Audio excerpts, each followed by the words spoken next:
দেশের অতি ঝুঁকিপূর্ণ 18টি জেলার 30টি নির্বাচিত উপজেলায় হামের টিকাদান কর্মসূচি শুরু হয়েছে। রোববার সকাল 9টায় ঢাকার নবাবগঞ্জে এর উদ্বোধন করেন স্বাস্থ্যমন্ত্রী সরদার মোহাম্মদ সাখাওয়াত হোসেন বকুল। এ সময় অভিযোগ করেন, অতীতের সরকার টিকা দেয়নি বলে বজ্রপাতের মতো হাম এসেছে।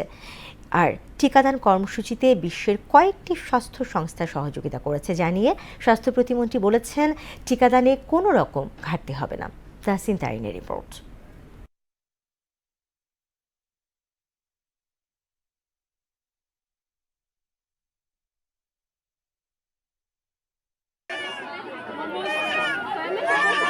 দেশে হামের প্রাদুর্ভাব বেড়ে যাওয়ায় শিশুদের সুরক্ষা নিশ্চিত করতে টিকাদান কর্মসূচি শুরু করেছে সরকার। 18টি জেলার 30টি উপজেলায় একযোগে শুরু হওয়া এই কার্যক্রমে 6 মাস থেকে 59 বয়সী সব শিশুকে হাম প্রতিষেধক টিকা প্রদান করা হচ্ছে। সকালে নবাবগঞ্জ উপজেলায় হামের টিকাদান কর্মসূচি উদ্বোধন করেন স্বাস্থ্য ও পরিবার কল্যাণ মন্ত্রী সরদার সাখাওয়াত হোসেন বকুল। তিনি বলেন, বিগত সরকার টিকা দেয়নি বলে হাম হঠাৎ করে বজ্রপাতের মতো এসেছে। হামের ভয়াবহতা কোনোভাবে করোনার চেয়ে কম নয় বলেও মন্তব্য করেন স্বাস্থ্যমন্ত্রী।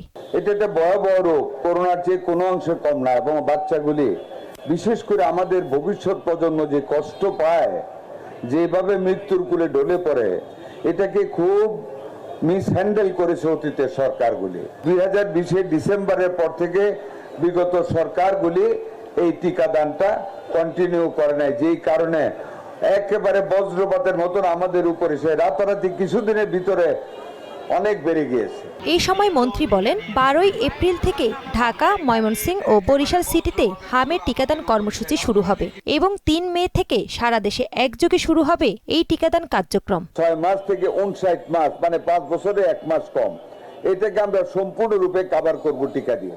এইদিকে সকালে গাজীপুর সদর উপজেলার ভাওয়াল মির্জাপুর ইউনিয়ন পরিষদ চত্বরে টিকাদান কর্মসূচি উদ্বোধন করেন স্বাস্থ্য প্রতিমন্ত্রী ডাক্তার এম এ মুহিত। বলেন, টিকার আর কোনো ঘাটতি হবে না। টিকাদান কর্মসূচিতে বিশ্বের কয়েকটি স্বাস্থ্য সংস্থা সহযোগিতা করছে বলেও জানান তিনি।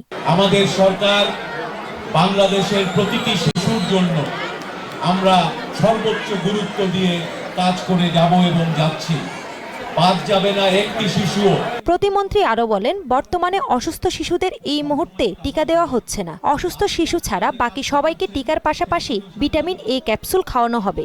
আর যারা অসুস্থ তাদের কেবল ভিটামিন এ প্রদান করা হবে বলেও জানান প্রতিমন্ত্রী। হামের কারণে বাচ্চাদের জ্বর আসছে এবং হাম হচ্ছে, তাদেরকে যদি আমরা দ্রুত শনাক্ত করতে পারি, তাদেরকে দ্রুত চিকিৎসা দেই, ইনশাআল্লাহ ভয়ের কোনো কারণ থাকবে না। তাহসিন তারিন, মোহনা সংবাদ।